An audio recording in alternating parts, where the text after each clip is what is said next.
Não sei quem gravou este vídeo nem onde, mas é isso que me interessa. Aqui a cobra ou a tartaruga vence? Ou todos perdem?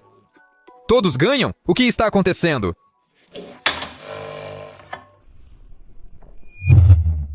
A primeira coisa que pensei, pode ser que a cobra simplesmente se perdeu? Isso é mesmo possível? Quer dizer, é uma cobra. Uma criatura que rasteja por todos os lugares, sentindo seu corpo e tudo mais. Mas valeu a pena procurar, pois descobri que não é um caso único. Em Middlesex, estado de Massachusetts, transeuntes acidentais descobriram uma enguia americana presa em uma fenda de concha.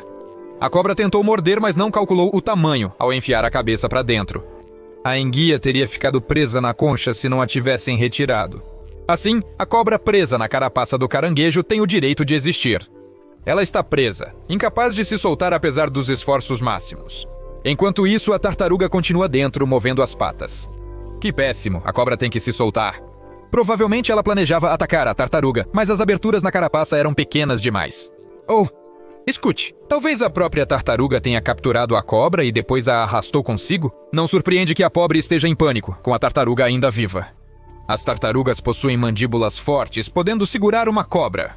Especialmente se ela não é bem-vinda aqui. O que você quer? Não vê que estou ocupado? A cobra provavelmente escolheu a tática errada. Ela precisava entregar a carcaça com a armadura. Se houvesse uma anaconda no lugar dessa cobra, com certeza ela teria dado conta. Uma anaconda não é capaz de quebrar a carapaça de uma tartaruga? Parecia que o destino da tartaruga estava selado quando a grande cobra a envolveu. No final, poucos resistem à força de uma anaconda. A cobra fez o que normalmente faz, ou seja, tentou expelir todo o ar da tartaruga para depois a engolir. Mas a tartaruga não desistiu. Por alguns minutos lutou pela vida, resistindo com todas as forças.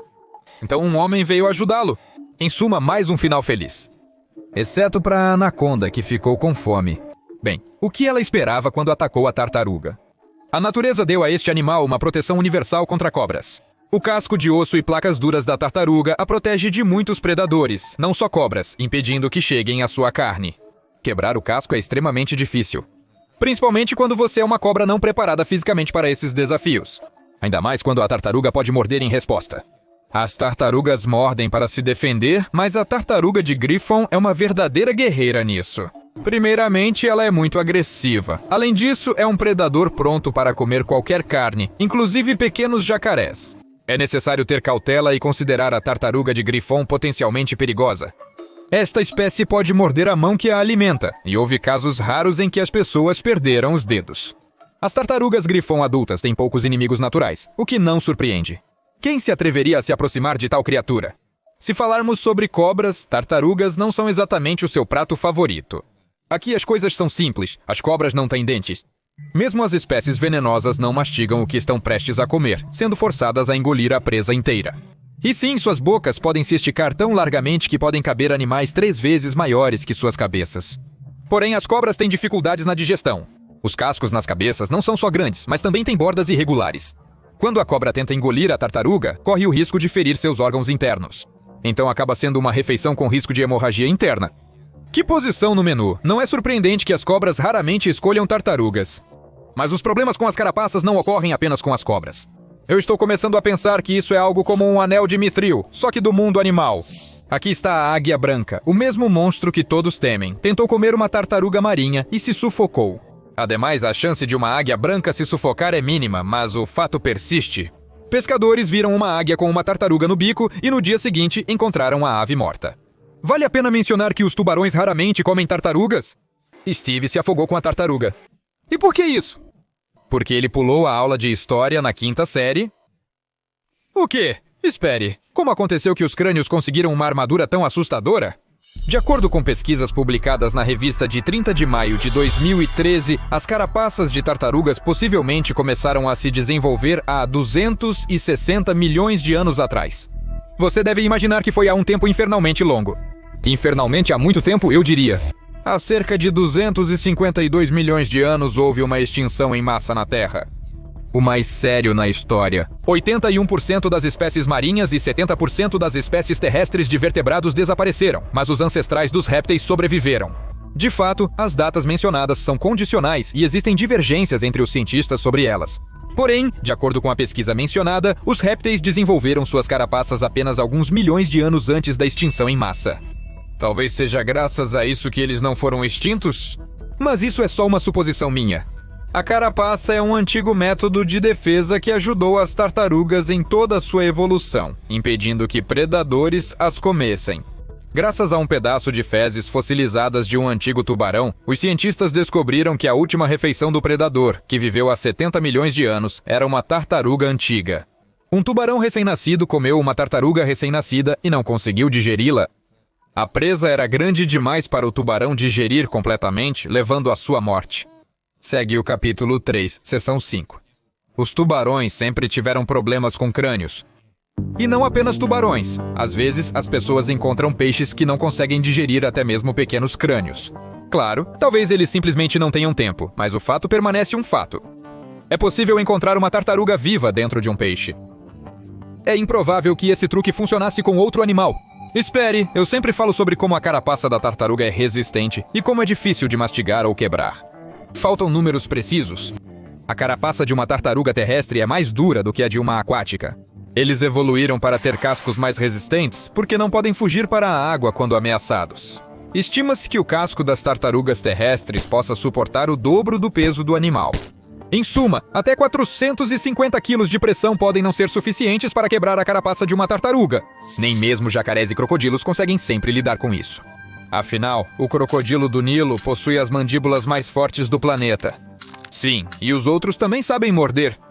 Sabendo de tudo isso, você naturalmente se pergunta: se as armaduras são tão incríveis e fornecem tanta proteção aos seus proprietários, por que todos não cultivam armaduras?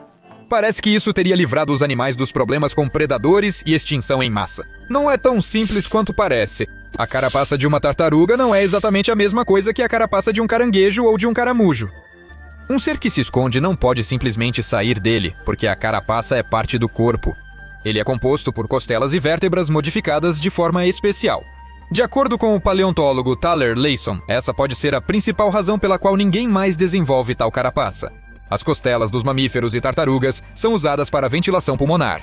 Transformar suas costelas em uma carapaça protetora exigiria encontrar uma nova maneira de respirar, o que é muito mais custoso do que se proteger dos predadores. Afinal, dificuldades respiratórias não são o único problema. Embora as carapaças sejam resistentes, isso não significa que os quelônios não sintam quando são tocados. Ou seja, mesmo que o predador não perfure a carapaça, o animal dentro ainda sente tudo devido às terminações nervosas. Embora não seja tão doloroso quanto uma mordida de crocodilo na mão, provavelmente não é agradável. Adicione a isso problemas com manobrabilidade e flexibilidade. A maioria dos antropólogos evolucionistas crê que os crânios antigos, sem placas duras, eram muito mais rápidos que os atuais. A lógica aqui é simples. A carapaça oferece excelente proteção contra predadores, mas limita a mobilidade. Por causa disso, a tartaruga não pode desenvolver alta velocidade em terra. Além disso, a carapaça aumenta o peso que a tartaruga deve carregar consigo. Até mesmo as tartarugas modernas de couro demonstram que os cascos duros têm muitas desvantagens. Esses animais podem mergulhar a uma profundidade de mais de 1 quilômetro. Tudo isso graças à carapaça relativamente macia, não fundida ao esqueleto, flexibilidade e outras adaptações evolutivas. Outras tartarugas não podem mergulhar tão fundo sem prejudicar sua saúde. Sabe de uma coisa? Todos esses contras e prós de carapaças? Bobagem. Crânios escrevem com tinta. Ufa, eu simplesmente não pude deixar de compartilhar isso. Nem todos os tipos agem dessa forma. Falando estritamente, apenas os crânios do Extremo Oriente fazem isso. Eles mergulham a cabeça na água e abrem a boca para expelir a ureia, principal componente da urina, do corpo. Ou seja, eles praticamente a expulsam. Apenas 6% da ureia é excretada por essas tartarugas de forma tradicional. O restante é eliminado pela corrente sanguínea. Assim evitam a desidratação. Crânios são realmente estranhos. Mas apesar disso, todos sabem sobre eles e é difícil imaginar um mundo sem crânios. E se isso realmente acontecer?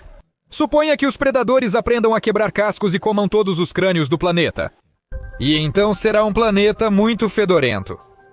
As tartarugas são excelentes catadoras, que comem peixe morto com prazer.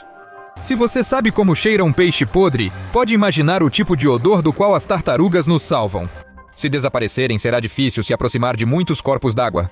Existem outros decompositores, mas realmente corremos o risco de ter um mundo com um cheiro repugnante. Espere, há vários exemplos na história de quando nosso planeta cheirava terrivelmente mal. Pesquisadores afirmam que os antigos romanos viviam em cidades fedorentas. Imagine um mercado onde vendem peixe e carne em um dia quente de verão. Sem geladeiras, os alimentos deterioram rapidamente. Seu cheiro mistura-se à fumaça dos sacrifícios e à falta de saneamento básico. Sim, naquela época já existia uma grande cloaca, parte do sistema de esgoto. Mas as pesquisas mostram que ela era principalmente usada para drenar a água que se acumulava nas ruas ou enchia as depressões após as chuvas.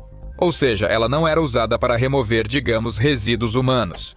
E mais tarde, nossas cidades nem sempre cheiravam melhor. Os períodos de mau cheiro estavam ligados principalmente à urbanização acelerada e à pobreza. Mas não apenas isso. Sobre o que estamos falando? O odor dos canais de Veneza continua problemático atualmente. Ei, caveiras, eu não entendi. Vocês pretendem fazer algo sobre isso? Até logo.